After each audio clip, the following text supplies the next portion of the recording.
remarkable as we age. We're all going to grow old. We've seen our parents, grandparents, and neighbours age. None of us are going to escape. It's inevitable. This is why it's an important question, and also an area I've been recently exploring as a teacher and choreographer. My name is Jade Shaw, and I'm the director of Parkour Dance Company, a social enterprise that runs education, community, and professional projects based in London. In 2015, I won a Winston Churchill Memorial Trust Fellowship to visit the US for 6 weeks during the summer. This was for the purpose of researching how adaptive parkour and similar programs are transforming the lives of older people. I visited Houston, Washington, New York, Seattle, San Francisco, and Santa Cruz to find out how other practitioners lead these type of movement sessions for seniors. What is parkour to you? Parkour to me is freedom. Very exciting, a lot of fun. Play and not grow up. It's so invigorating. Parkour in one word. Exciting. A way to unify the body and the mind. Unique. Self-discovery. Possibilities. It's really a mindset. Adaptability. Training the body and the mind and the spirit together. I don't think I can do it. I guess if I had to describe parkour in one word, liberating is the first word that comes to me. Yeah.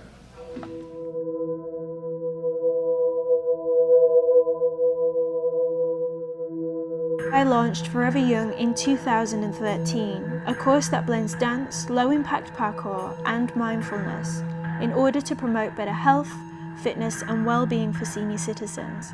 We use our parks to connect and adapt to the environment in creative ways to improve mental health, prevent injury, and support social inclusion. But why might this benefit the older adult? From the time you're 4 or 5 years old, you're put in a box at a desk, which is a rectangle, staring at a person who's in front of a rectangle, making you scan lines. And you do this for 20 years so you can get a job at a box, at a desk, looking at a screen, so you can go home and look at a screen. You know, it's insane. What was it? I was 58 when I started. Well, I hadn't been doing anything for how many years? I mean, years and years and years. I'd done some dancing, ballroom dancing. I did a bunch of that. But then as far as this other activity, physical activity, forget it. I didn't do anything until I ran into parkour and yeah, it was, parkour was very exciting. They just brought on a million different exercises. Yeah, my mom partakes in my classes. She's 60 years old now, and she has things like multiple sclerosis, she has arthritis in her knees. So there are a lot of reasons for her not to be in my class. But the bigger, more important thing is she wants to be able to continue to move. Being able to sort of look at, okay, well, what am I struggling with now that I'm getting older? Because my knees don't function the way they used to function. And so what am I struggling with, and how do I move with this so that I can keep moving and not start just, well, I just can't do that, so now I won't do that anymore. Like, how do I get around what the difficulties are of aging?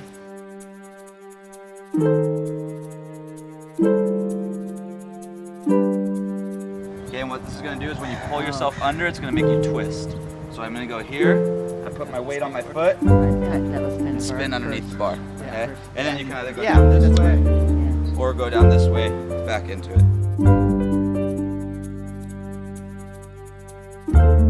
As you get older, the reality is you do have some physical limitations that you're going to come up against. But I have found that, like any obstacle, there is always a way to get around it. Maybe you can't do it the exact same way as someone else, but you can figure out a way around it. For me, the two barriers that I had to overcome with parkour was the first one of feeling like people were watching me and I looked silly. And then I realized that A, they weren't watching me, and B, I didn't actually care if they looked silly. And the second thing I had to overcome was my desire to prove that I deserved to be here and have a space. And I threw myself at a lot of walls and I got a lot of bruises. until I figured out that I didn't have to prove anything. I just wanted to keep trying it. So one of the great benefits of parkour is that through connecting with your environment, you can potentially begin to eliminate feelings of isolation. And this can be a really powerful social tool. It's quite individual, because if you don't feel part of something, you can't care about something. Doing it together has been really fun because I don't like to work out by myself very much. Well, originally I didn't really want to come. I didn't think it was for me. But once I came, I became addicted. I enjoy doing the TRX, the stretches, because it's good for my rotator cuff. You find a way here to kind of break through that and go, I can still do things. I may do them differently, but it kind of takes that ceiling off of being old. You can just keep moving. I'm really excited about adaptive and low impact parkour for older people, and just thinking about a lot of the concepts that we try to touch on in our programs, like mindfulness, stretching, exploration, creativity. The program touches on so many of the concepts that we want to get across to our members, our participants. So it makes me really excited to see you using Park Spaces in new and different ways. I think that it's a really healthy, fun way to be with people and to build relationships and to have fun, to laugh. I think as seniors that when we isolate ourselves in our homes and we're all alone, how often do we really laugh out loud? And that brings play back into your life and treats it as a priority, as something to be put right alongside work and responsibilities and bills and all that. You got to get your playing too. And I think that has any number of positive effects on any individual. We do a different walk in the city every Saturday, and it's nature walks, because believe it or not, San Francisco has a lot of nature within the city. But what that is we get doctors to prescribe people to go to these walks. So instead of saying to lower your diabetes, why don't you take this pill for the rest of your life? Nobody wants to do that. It's just saying, why don't you be more active? So we're actually getting physicians to hand pieces of paper to their clients saying, why don't you go to Redcomb Park and take a nature walk and do this every Saturday, or go out and do some Zumba or something like that. So that's kind of a form we're kind of getting the physicians on the side of giving these prescribed prescriptions of wellness as well, rather than just keep medicating everybody and putting everybody on different sorts of pills or whatever. My physical trainer is really good too. He's always tuned in to the sports that his clients are doing. So when I told him I was doing parkour, he said, well, what is that? And he said, send me some videos. So I send him videos all the time. But he understands the origins of it with the Army training and, firefighters and everything. And he actually incorporates a lot of that stuff into my physical therapy and my training with him. So he has a big, really heavy dummy body that I have to carry around. Isn't that crazy? I'm carrying this thing around. But I'm ready. I'm so ready. One of the things we're learning all the time is balance. We're learning to balance on 2 feet. We're learning to balance on 1 foot. We're learning to balance on rails. We're learning to balance on 2 feet with our eyes closed. I mean, we're learning how to catch ourselves if we go off balance. Whether it's falling off of my bicycle or my motorcycle or whatever else I've gotten myself into, just having the training to know what to do when you're going towards the ground, whether it's a roll, whether it's trying to stay on your feet. Concentrating on flexibility with them. I'm also concentrating on strength training approach with them. And I'm also concentrating on balancing and coordination. All these 3 or 4 that I have mentioned, when you put it all together for seniors, it helps them not just to be able to balance themselves, not just for them to be able to be strong physically, mentally, and spiritually, but in all, it's able to help them in their everyday activities. Their everyday activities is to be able to put on their sneakers. is to be able to put on their pants, is to able to move on to the next block and go and do their shopping. Yes, I used to fall a lot before I started working with Otto, and I was always hitting my face. But working on balancing and with TRX, I don't fall anymore. I tripped the other day and I caught myself, which usually would have been a face and stitches. So it's very beneficial. It makes you feel good and it keeps you young. Something that I think a lot of older people are afraid of is falling and not having someone there to pick them up. So if they now know they have the strength to pick themselves back up if they fall also, that's security in itself. They fall and they get right back up and then they say, oh, I fell last week. And I'm like, well, why didn't you say anything? Are you okay? And they're like, oh yeah, I just got up and kept on moving, you know? So it's good. They're stable. They've proven that they're stable in a safe environment and they know their limitations. They're taught their limitations. Nothing excessive is done. If you allow your parkour to be a discipline in which you can say no when you need to, and you make sure that you're keeping what you do safe, fun, and challenging, then you'll find that you can always find a way to do whatever you're interested in without ever risking any physical harm to yourself. I don't know that I can actually say that parkour keeps me from falling. I can definitely say that parkour keeps me from hurting myself when I fall. See, I'm clumsy and I fall a lot.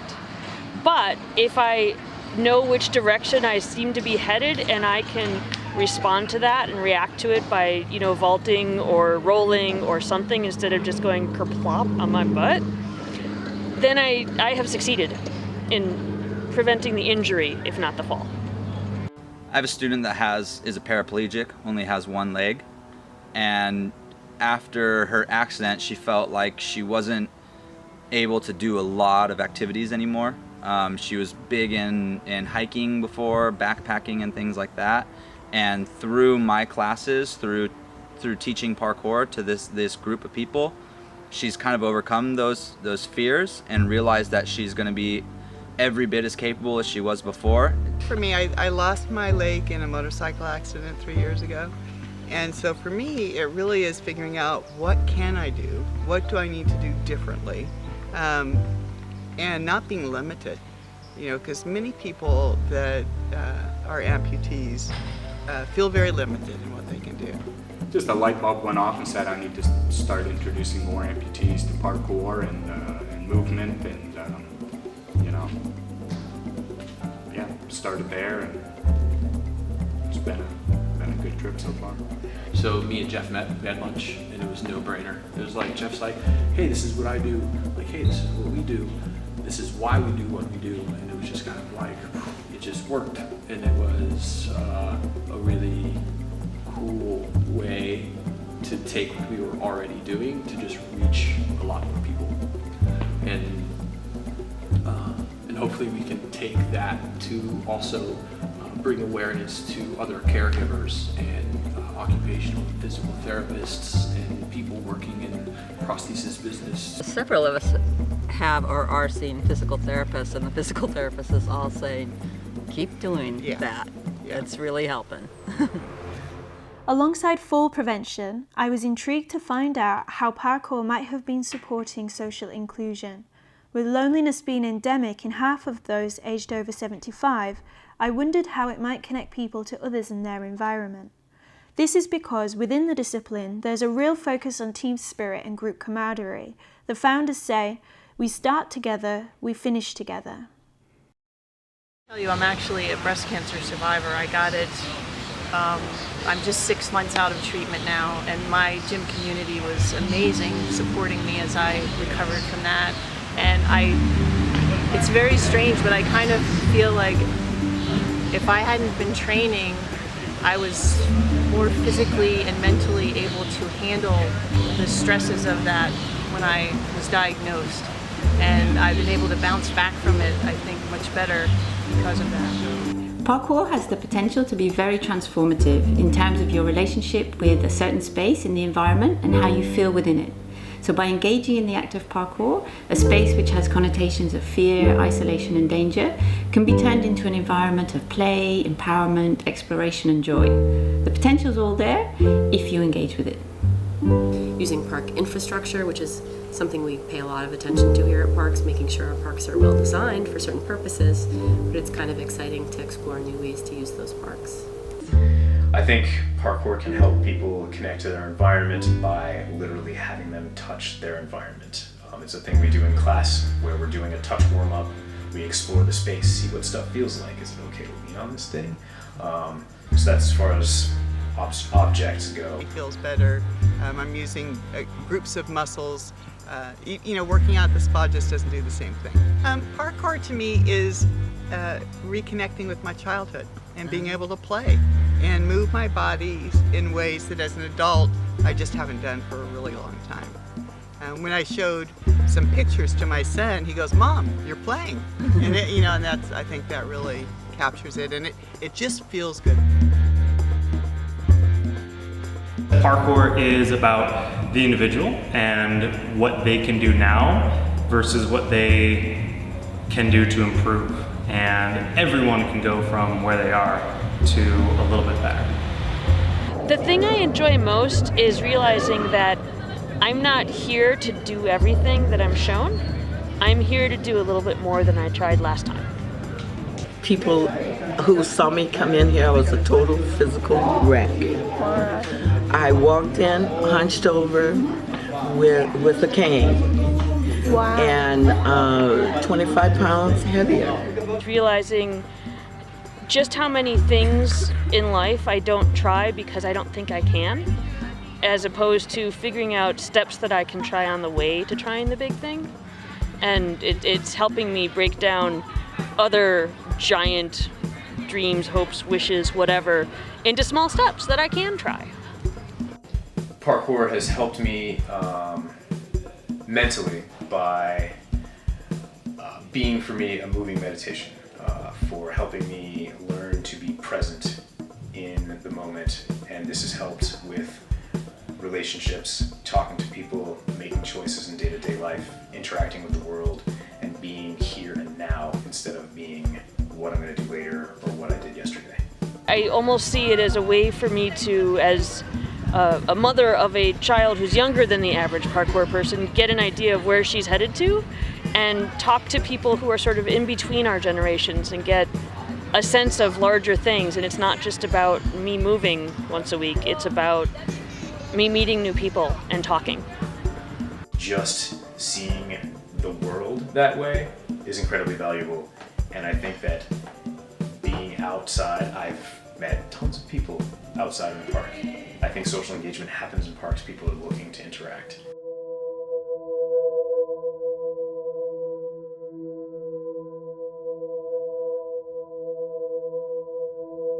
You see this great transformation from can't to can, from fear to confidence, from somebody else will or can or should to I am going to. Each challenge you put in front of yourself is an experiment. As you continue to challenge yourself, you eventually come to the core part of you that exists no matter what challenge is there. That part of you is the power to do anything that you want to in the world. I am Supergirl now. I mean, Superwoman is like you actually did this class for 35 minutes, so you could do anything. I mean, keep up the stamina for 35 minutes, for 45 minutes, you can do just about anything. It's really not quite about the spectacle, but more about the change in people's lives. I'm actually the strongest I've ever been in my life right now. It has just shown me that I am capable of more than I imagined. It takes time before it takes effect, but it works. It definitely works. Well, some people call movement is life, and this is movement. This is life.